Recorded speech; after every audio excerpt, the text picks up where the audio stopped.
Hey everybody, Rex Bear Leak Project. How the heck are you? Know it's been a few days and wanted to also give a huge shout out to those that recommended I go check out this place called Fire and Ice. It is an area in New Mexico and there's over 24 volcanoes out there. I mean, just an amazing anomaly. And what we're going to be discussing here today is the Yellowstone Supervolcano. I've got some white papers and data to share with you. Also, the yearly average of earthquakes in Yellowstone is between 1,000 and 3,000 quakes per year. So let's just go right in the middle, 2,000. Now, over the past 2 weeks, Yellowstone has had more than 1,000 earthquakes. And just today, 110. So, let's say that there's an average of 100 earthquakes for 365 days. Well, then you've got 36,500 earthquakes in the Yellowstone area. Now, some people say that's a good thing. Some people say that because of all these earthquakes, it's allowing it to vent and there won't be this huge explosion, the super volcano doom that we've all been discussing here on Leak Project for the past few weeks. I'm sure many of you have been discussing it for a lot longer than that. But I'm also going to share with you some footage of the volcano fields in New Mexico, and then that'll give you a comparison of what happens if Yellowstone goes boom. Now, I've got a whole bunch of information that I want to share with you, multiple documents. I'm going to leave the links in the video description box for you, but this is just incredible if you really think about the possibilities. Now, here's where it gets even more fascinating, and this is where another synchronicity comes in. So, the Anunnaki, according to several translations from people like Zecharia Sitchin and others, say that they tried to create volcanoes on their planet to fix the atmosphere. And they didn't have as much luck as they wanted to, so that's when they went to mine for gold and other resources. Here's what's interesting. If you look at these documents that I'm going to share with you in a moment, and last year, there were multiple reports about how a nuclear winter, it would be like a nuclear winter after this volcano eruption in Yellowstone. A whistleblower came out and said that a specific alphabet agency is planning on a event on causing the volcano to explode in 2021. Now, if that's true, if they are attempting to set a specific time, that way they could calculate more of the, emergency preparedness type stuff. They would know when it was going to go off, so they would know where to be, and also how many problems would happen from the areas where they know there's going to be plenty of people there without getting enough notice and warning to go somewhere else. And here's the thing. I mean, if the Yellowstone volcano erupts like a mega volcano, the amount of doom, it's pretty doomy. Let's just put it that way. So maybe they're putting in, maybe they're working on things to allow slow releases around the area and find ways to control the lava tubes and stuff like that to where there won't be a mass explosion. So maybe these earthquakes, the fact that there's been over 1,000 earthquakes the past 30 days, and there's been lately, the past 2 weeks, there's been more than half of that. The majority of those quakes have been just the past 2 weeks. Maybe that's a good thing. What do you guys think about that? So another thing that I wanted to share with you guys is, well, let's just start with the documents here. So here is an image for you guys to look at that puts into comparison, look at all of that lava underneath us. It's scary under there. And it makes me think of hell. It makes me think of how the ancients talked about hell. And I wonder if hell, and this is just a side note real quick, I want to share this with you guys. Have you ever thought about hell being a place for your body and soul to kind of regenerate? So it has to go through the earth as a filter to come back into this body, and then you could evolve into a higher consciousness where you could actually go into the heavens and space and travel different constellations, etc., in a higher consciousness.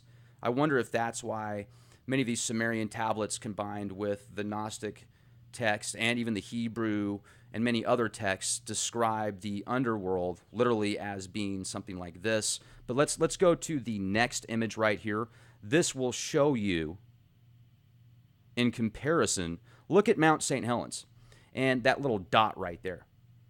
And Mount St. Helens was a pretty big explosion. I was in Mount St. Helens back in 2011. Was it 2011? No, it was before that. It was a few years before that. It was 2008, because I used to live in the Northwest, and I used to go mountain biking all the time, and I went out in Mount St. Helens, and where the volcano, it was interesting because on one side of the mountain, it was just completely obliterated. And then the other side, you've got all these beautiful trees that didn't get affected as much or at all I shouldn't say at all, but didn't get affected. They look great. They're beautiful by the magma and lava that was released. That was a pretty big deal. And it could go off again because it's an active volcano. But look at the small plume in comparison to what would happen if Yellowstone was to erupt. So when you've got stories coming out and whistleblowers saying that the powers that be, those shadow agencies, are planning on detonating an explosion around the region where there's mass amounts of lava, the caldera there, it really makes you wonder. Now let's take a look at this right here. So first of all, this is what I find interesting. This is directly from usgs.gov. From 1,000 to 3,000 earthquakes typically occur each year within Yellowstone National Park. So we've already exceeded the 1,000 quakes in just a couple of weeks, a little over a couple of weeks. Now, if we scroll up here, this will give you an idea. Recent seismic activity in the Yellowstone region over the past couple million years. And you see these outlines here. So look at the boundaries of the older calderas. And there's been articles that have come out recently that say there's more lava under there than originally thought. A lot more. And then you go here. Let's take a look at this right here. This will show you. Let me zoom in on this a little bit.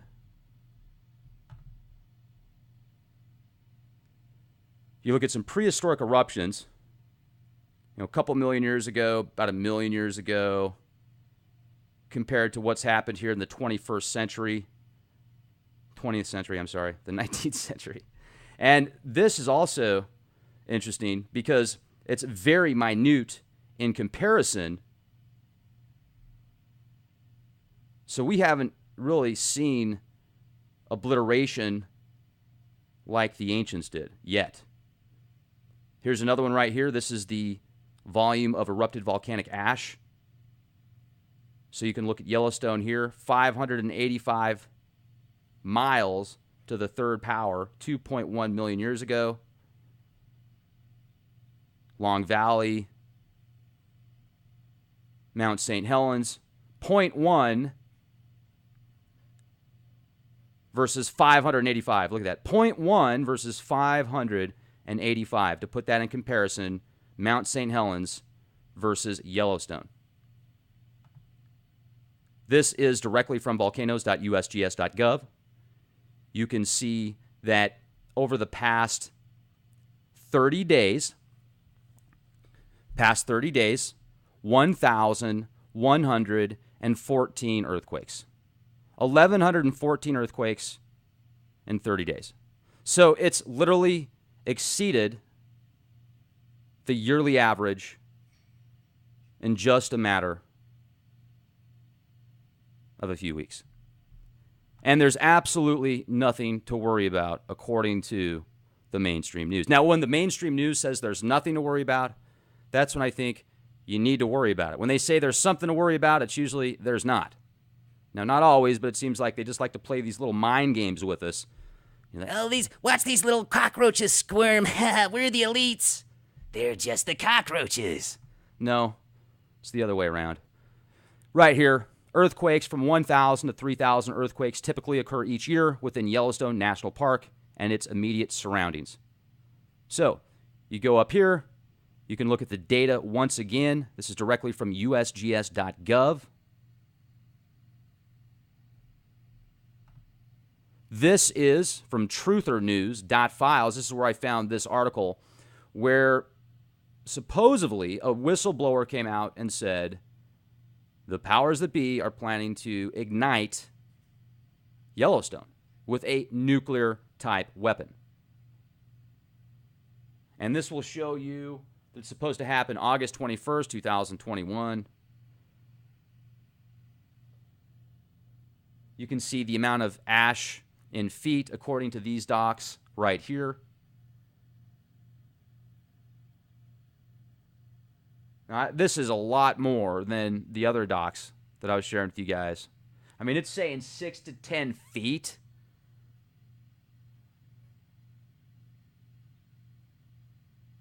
In places panhandle around Texas, parts of Idaho, obviously Montana. Jeez. And it's saying 13 feet. So these are way off compared to the ones that I was sharing with you guys. I don't know where they got this data. 0 to 11 inches. As far down as San Antonio, all the way down to looks like Corpus Christi almost in Texas. That's the beach. Could you imagine if that much ash covered the planet or covered the country? That makes me think of the Deagle reports. Do you guys remember the Deagle reports that came out? That's a think tank, and they are an independent think tank, and they came out with some calculations about how many people are going to be in the U.S. in, I think it was like 2027. And they were calculating, 29 million, 27 million, something like that. Now, here's another thing I think about. If you guys look at the amount of magma and lava that flows underneath us, it puts the landmass, it's pale in comparison.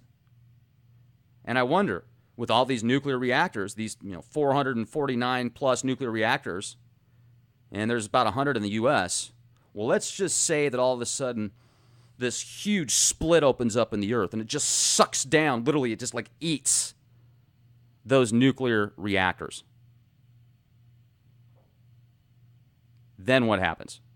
Then is that better than all of the nuclear stuff going out into the atmosphere? It gets swallowed up by the earth?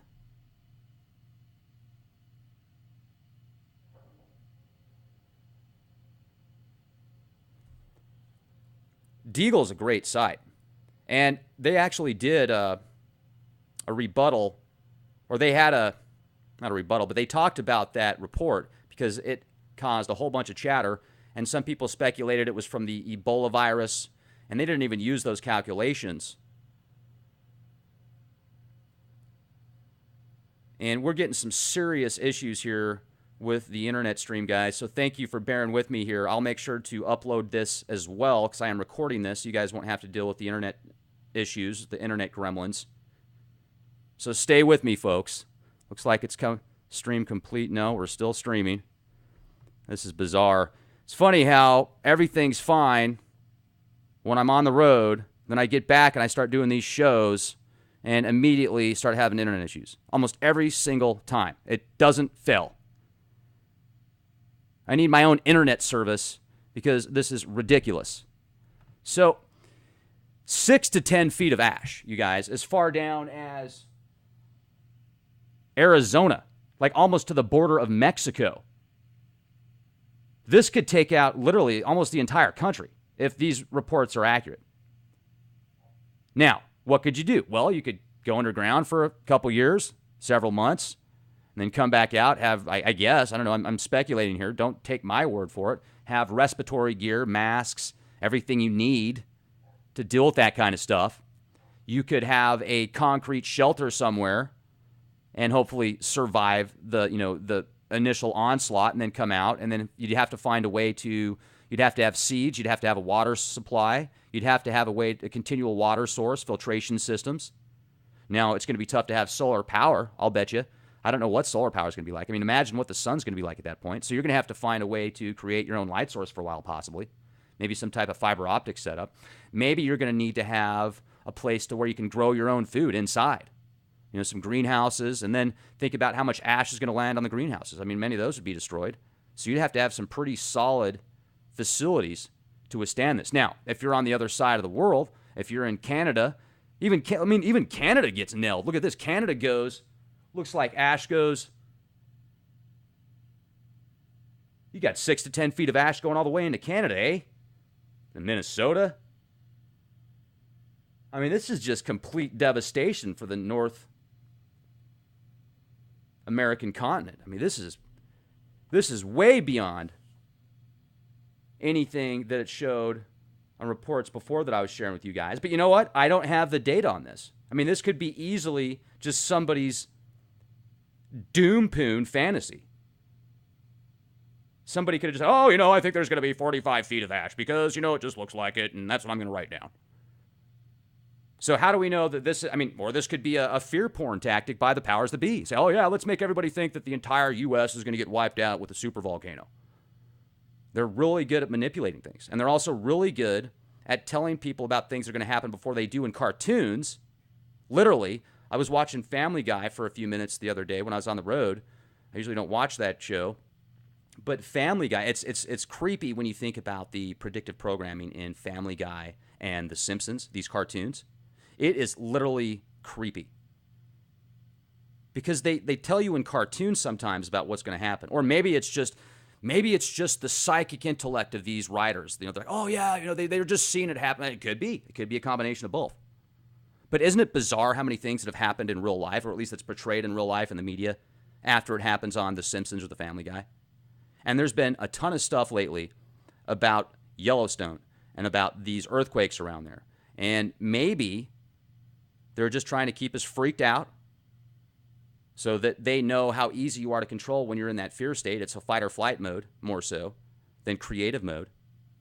Or maybe they're like, we told you. You didn't do anything about it. And I also find it interesting that weird synchronicity, how I recently went out to New Mexico and explored all the volcanoes out there, and it just kind of happened. And then I had an opportunity to see how intense volcanoes really are. I mean, the aftermath. I remember for miles and miles and miles and miles driving in New Mexico and looking at the volcanic rocks on each side of me. And it looked like, a lot of them looked like they had just came up. I was like, man, is there something going on under there right now? And I talked to the people at the Fire and Ice facility. It's a private land, but it's great. You guys should go check it out. It's about 4,000 acres. There's 29 volcanoes out there. 29 volcanoes. And I said, well, it looked like a lot of that volcanic rock was fresh. It looked like it had just popped up from the ground. And do you know anything about that? And the one guy said, no, I don't know anything about it. But then the other gal said, yeah, it's about 2 inches a year on average. New, like from coming from the ground, lifting up. And then you go back, and it's also bizarre. Here's another synchronicity I want to get your opinions on. When I really started researching the patents and getting deep into the technical data on the chemical trails and the stratospheric aerosol injections, I've known about them for years. Known about them for over 10 years, but I really started reading the patents and the white papers and the docs several months ago and sharing that information with you guys. And I remember reading an article popped up that talked about how back in the biblical days, around 5,000 years ago, approximately, I can't remember the exact dates, but it was a long time ago in the BC time frame, the atmosphere changed, the environment changed because there was several volcanoes, and the volcanoes changed the weather. And that's exactly what these stratospheric aerosol injections are doing. And then Zecharia Sitchin, you know what, you guys could, for those of you that give Zecharia Sitchin a hard time, I started listening to the 12th Planet last night. That dude was brilliant. That dude was absolutely brilliant. And a lot of stuff, I haven't read all of his books or heard all of his stuff yet, but a lot of stuff that I listened to in that audiobook was correlating with what these Sumerian tablets via Oxford scholars have said. So you guys can love him or hate him, but I'll tell you, I got a lot more respect for that guy now, especially after listening to a lot of that book last night. And he was very, very intelligent. I also talked to somebody off the books about how he saw Sitchin live, and the guy talked for 3 hours straight on his chair, didn't pause, didn't stop, just dialed in, There's been plenty of people that have translated Sumerian cuneiform tablets that have came to very similar conclusions as Sitchin, except for Nibiru.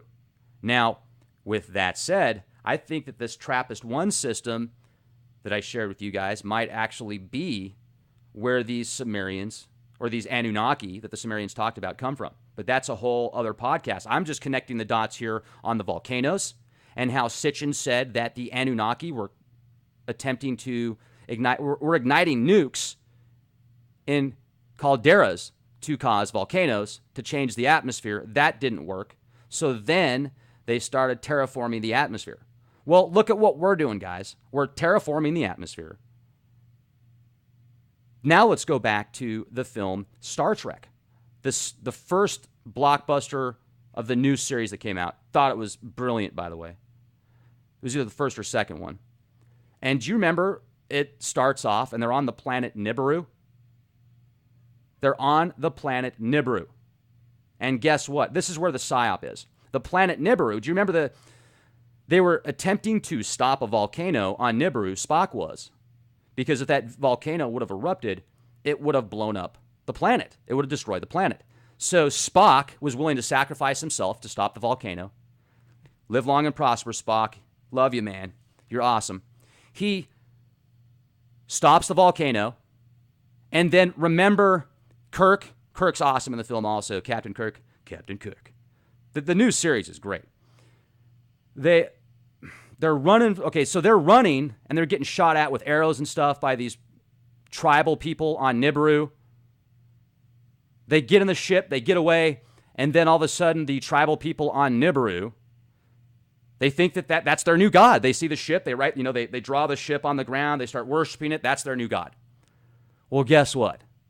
I think Nibiru, what if Nibiru, I'm thinking of it the opposite. Nibiru, the people that were there, were not primitive like that. They were very intelligent, like the Sumerians talk about. And they also had their issues as well. They like to drink and they like to manipulate beings to do the work for them, and they like to go space travel. What's wrong with that?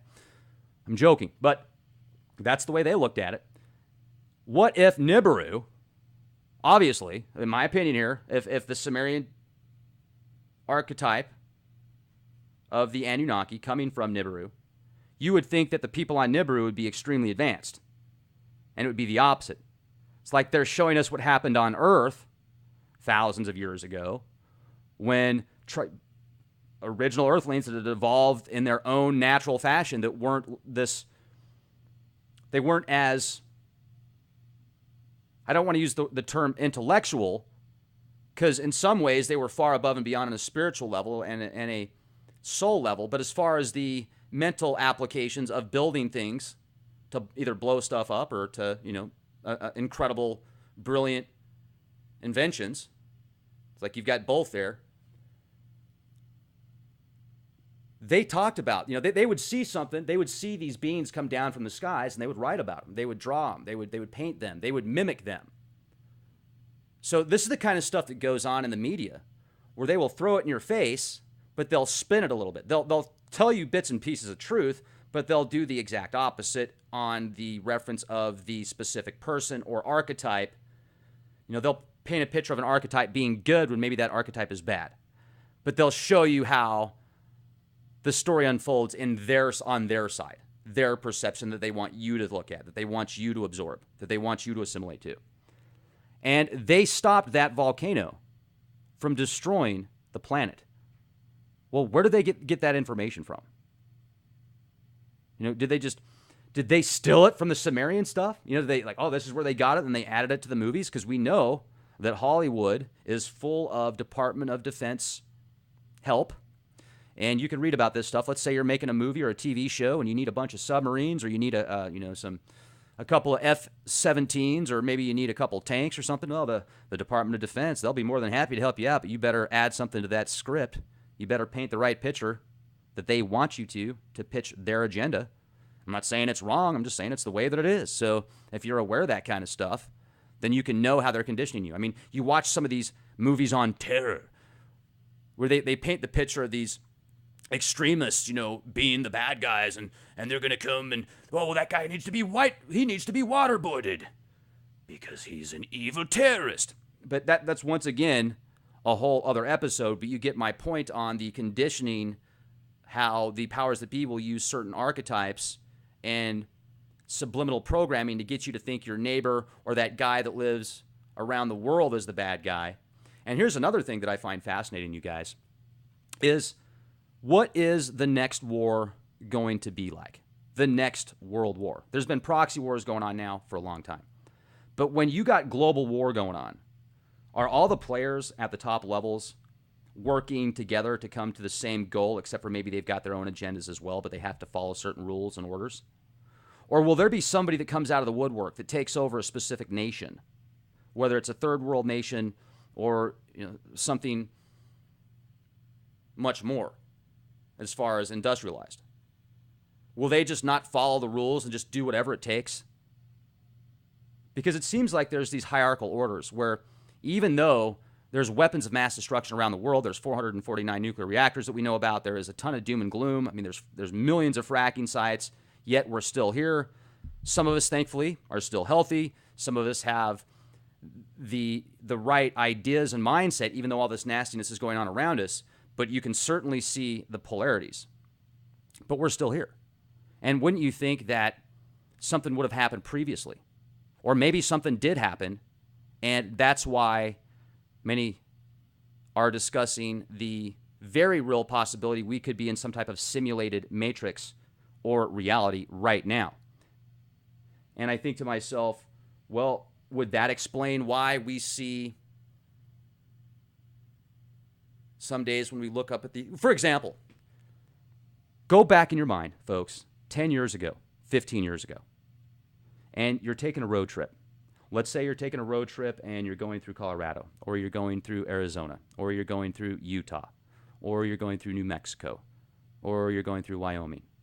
Remember how you could see the horizon? Remember how you could actually see the mountains? Not just the outline, but you could actually see details of the mountains. Now, what's it like when you look out at the horizon? When you look out at these mountain ridges after mountain ridge after mountain ridge, what is it like?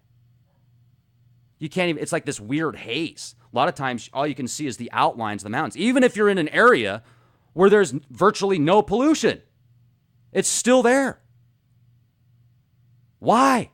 Well, back in 2011, when I took that 3,500-mile motorcycle trip in 7 days on my dual sport BMW, that was awesome, but it was also sore. I remember driving through the Canyonlands, driving through Arizona, this place called Canyon de Chalet, driving through New Mexico, and driving through, Wyoming on the way back. I drove all the way up, all through Utah, and I did this awesome round trip deal. I would stop at these parks like the Canyonlands, and it was so hazy and overcast and yucky. And I remember talking to these people there. I said, "You see that?" And they're like, "Yeah, what do you think it is?" I said, "That's from the chemtrails." And they said, "Yeah, well," and these were older people. And very nice, very down to earth. And they said they were talking to the people that worked at the park. And the people at the park were like, "Yeah, we've never seen anything like this either. This has got to be from all the wildfires." Yet, at that particular time, wildfires weren't in the area. They had nothing to do with it. It's the same thing now. It's the same thing it was last year. It's the same thing it was the year before that. When was the last time you actually saw a beautiful blue sky all the way to the end of the horizon? You can't even see the end of the horizon anymore. It's like this weird haze. I remember driving home yesterday and looking at the clouds. Do you remember when clouds used to move? Like all the clouds, you would see clouds, they would actually move in a beautiful fashion. It's very rare that I see real clouds anymore, folks. When I say real clouds, I'm talking about clouds that were created by nature, not by stratospheric aerosol injections, by dumping chemicals into the atmosphere. I was looking at these streaks of these clouds. And you know what? They just sit there. They don't even move. They just sit there, stagnant. It's disgusting. And then I remember seeing above, I've got video footage of this. I'll share this video footage with you, of this planet. I'm 99.99999% certain it's the moon. I just have to punch in, because I've got about 3 minutes of video footage of this thing. I watched it for the whole way home. And the thing was this weird hazy thing, and it almost looked like the color of the clouds that they were spraying. And if you look at the moon, you can tell what the moon looks like in normal conditions. It's very easy to see the freaking moon. But now, because they spray so much crap into the atmosphere some days, you look at the moon and it doesn't even look like the moon anymore because it's all hazy and crap. I mean, it's just bizarre. I'll share this footage with you guys later. It's creepy. And I'm thinking to myself, imagine what happens if we get to a point where there's this huge planet that starts coming back.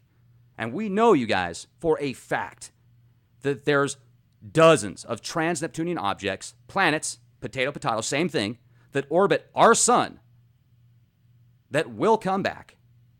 Well, is this going to freak people out? I mean, if they see this huge planet in the atmosphere, are they going to start having like neurolinguistic programming breakdowns and not want to go to work and not want to do anything anymore because they just think the world's going to end? And they think that this giant planet that's coming back is actually going to rip up it's going to cause these earthquakes and it's going to cause these volcanoes to erupt and it's going to cause the atmosphere to be destroyed. What do you think? What would you do if you saw huge planets in the atmosphere that you weren't used to seeing, based on all the doom that's been incorporated into the mindset for thousands of years? Whether you live or not, whether it destroys the planet or not, what would you do? What would your mindset do? So I'm thinking to myself, no wonder they're blasting the atmosphere if there's any way that the society is going to just collapse. People aren't going to go to work anymore because they're freaked out they're going to die, whether or not they are. What would you do if you were a government? Would you tell the people, or would you hide it from the people? I'd tell the people. I mean, if I was in control, I'd be like, here you go. What are you going to do about it? Then maybe, if everybody knows about it, they could come together and come up with solutions. But no, it's those parasitic, narcissistic a-holes at the top levels that feel they have to control everything because they feel like they're God's chosen, or they feel like they're gods, or they just don't care. Maybe they feel like they're the devil, whatever. They put some label on themselves to think that they're better than us, and they're going to come up with the solution.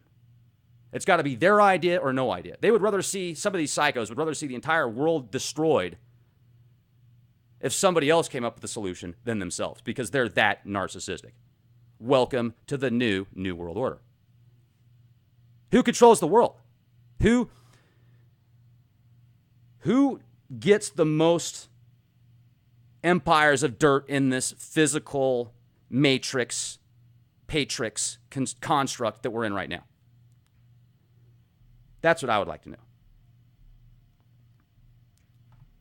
Look at this. I just typed this in Google. I typed in Anunnaki bombed volcanoes. Look what comes up. The scientists proposed either dropping nuclear bombs into the volcanoes to encourage them to erupt, or sending spaceships to the asteroid belt to mine gold.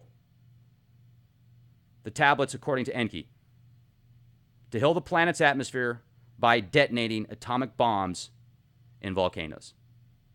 Doesn't it seem like history seems to repeat itself? And if they manipulated our DNA, folks, if they put their DNA in ours and combined them, DNA is code. So that means we might attempt to mimic the same things that they did. Hey, Alex, Nibiru could be fake. Could be real too. I'm reading the comment section here. I haven't seen real footage of Nibiru, and I am not saying that it's going to hit the Earth. I am not saying that it's going to cause a pole shift. I'm saying there is plenty of evidence to back up the ancients believed in Nibiru. And if you're so scared that you don't want to accept it, turn it off, go watch Barney and Friends, and go play with your crayons. If you can't handle people talking about other possibilities, please leave. This is for people that can think for themselves. This isn't for everybody. This was the article that I found, truthernews.wordpress. Yellowstone attack alert. This came out in 2016. I read through this, and this talks about a specific whistleblower that is asking for amnesty in another country because of the information that he released. This is from nationalgeographic.com. Look at, in comparison, look at the crust of our planet in conjunction with the amount of lava that is underneath us. Now, this is geology.isu.edu. This is the amount of lava in Idaho. Look at this. And then we could get into the Ring of Fire. And that's another thing that I want to talk to you guys about. Would it be better, would this world clean itself better and filter all of this nuclear nastiness off the planet better by absorbing it into the lava or by it being released into the atmosphere on top of the earth? Which would be more detrimental? I've been thinking about that. Now let me share this image with you. Okay, this is the area that I was recently at. As you can see, the ice cave. Look at the amount of black lava rock in this area. So I took 53, and a lot of this area, Highway 53 right there, a lot of this area, it looked like new volcanic rock. I mean, I'm like, not new volcanic rock, but it looked like it had just reached the surface. Because there were fences that were like lifted up, and there were these houses that looked like they had literally been pushed up from the activity underneath. There's 29 volcanoes in that area. 29 volcanoes within a few thousand acres, you guys. One of the volcanoes that I went to is called the Bandera Volcano. It's like 800 feet deep. It's huge. Let me see if I can share this footage with you guys now. I'm going to share some footage with you guys that I've got. Here we go. Okay, this is, put it on mute here. This is the area that I went to. So this was the inside. This was the ice cave that I checked out. Now the ice cave, you see all that green stuff down there? Underneath that green algae fluorescent ice, there's several thousand years of ice underneath that. So it was over 100 degrees when we were, when I was walking around. And then when I went down into the cave, it was like approximately 30 degrees.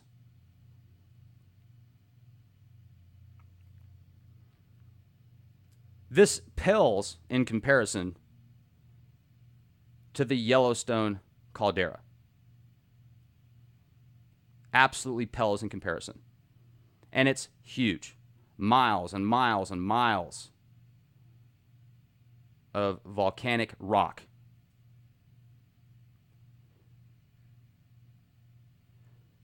So my question is, do you think that the powers that be could also be doing some type of tunneling system or some type of venting system? So when you look at all the volcanoes that have gone off recently, once again, over the past 30 days, there's been over 1,000 volcanoes. The yearly average is between 1,000 and 3,000, so we'll just divide that right in half. We'll say the yearly average is 2,000 volcanoes. In 30 days, we've reached half of that. And it's getting more extreme. It's getting more intense. So are they doing something with maybe certain frequency technologies to create all of these earthquakes, miniature earthquakes, so that there is no massive explosion?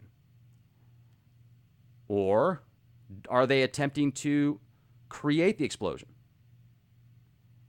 Are they following certain rules and archetypes as well above them? And when I'm saying they, those that are really possibly considering doing these explosions, according to this whistleblower. I can't confirm this either. I mean, this could just be chatter. Here's another thing. It could be this whistleblower that's saying this information could be a double agent. Who knows? Could be somebody. I can't validate this person. I mean, I can if I really get into it, but this is new information. So what do you guys think? Do you think that the powers that be will use this type of formula to just keep people scared, or do you think that they're warning us? Now, I mean, I've got a 2,000 square foot concrete bunker in South Dakota, and it will withstand the ash fall from an eruption in Yellowstone. It's in the it's in the southwest corner of South Dakota. It's a military munitions bunker, and you guys could have one too. I mean, they're actually pretty cheap. They're like $25,000. Go to terravivos.com. But you know what? If you just buy that shell and you don't prepare, and if there's this kind of volcanic ash, it's not going to matter anyway. I mean, you're going to, if this happens, let's hope that it doesn't. Let's hope that it doesn't. Let's hope that, things continue to go the way that they go. But even somebody that goes out and says, yeah, man, I've got a bunker, or yeah, man, I've got 5 years worth of storable food, or I've got 5 years worth of storable food and a bunker. Is that enough? I don't know. And if it is enough, do you want to make it through that and then come out and see the entire planet filled with ash, or the entire country filled with ash, and zombies walking around eating people's brains? and then you see the Anunnaki coming down in their spaceships, grabbing all the women, and you're like, no. I'm joking, but you know what they say. All right, so this right now, what you're seeing is I'm getting close to the Bandera volcano. That's the largest volcano that I went to in this area. You can see it's I think it's about 800 to 1,000 feet deep. That was fun. I thought this was a good trip. This was a long drive, but it was definitely worth it because I wanted to share with you guys and put into perspective the aftermath of lava. And it's the aftermath of this volcanic activity underneath us. It's fascinating. And it really also connects a lot of the dots, I feel, in the way that the ancients talked about evolution spiritually. If you're a bad person your whole life, you do bad things your whole life, and you're doing bad things, what happens when you die? Well, then they create this hell story about fire and brimstone. Could that hell story actually just be a filtering of consciousness? Because of all the things that you did, your body, your soul literally has to filter out all the negativity. So it goes through the earth, through the elements. You live in the element kingdom until you can come out of that consciousness, and then you can go to a higher level, into the heavens, into the galaxies. And then you look at the Hades cluster and the Pleiades cluster and all the different clusters and the constellations, and how the ancients would connect they would have certain alignments with these incredible structures, and their rituals and rites of the afterlife, going to the next level, was also connected with this level. Now, I'm also going to share with you guys, I'm going to do a lot of research into the Tibetan Book of the Dead. I listened to a little bit of it yesterday, audiobook. It's amazing, absolutely incredible. I'm going to bring to you a bunch of connections with the Nordic mythos. I've got a friend named Christy that actually knows more about that than myself. She's been sharing some information with me and connecting the dots. We live in amazing times, folks. We do. And I feel that if we can be at least aware of the situation, be prepared for the worst, expect the best, help people out as much as you can, be that guy that if you see somebody that looks upset, smile at them, and then maybe that'll be contagious. Walk an old lady across the street if your neighbor needs their lawn mowed, if you can help them out.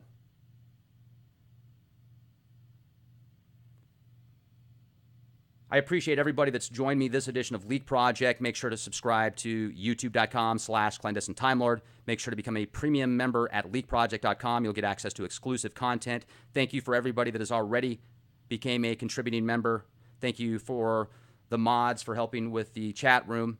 Also, if you're looking for something that's really cheap that could help save your life, click the link Video description box. It's called a quick bivy.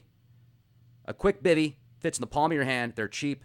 If you get in a situation where you're cold and you need to stay warm and you weren't prepared, this quick bivy that fits in your pocket, that fits in your hand, could help save your life. So thank you, everybody. Question everything. Be excellent to each other. And of course, be the change you want to see.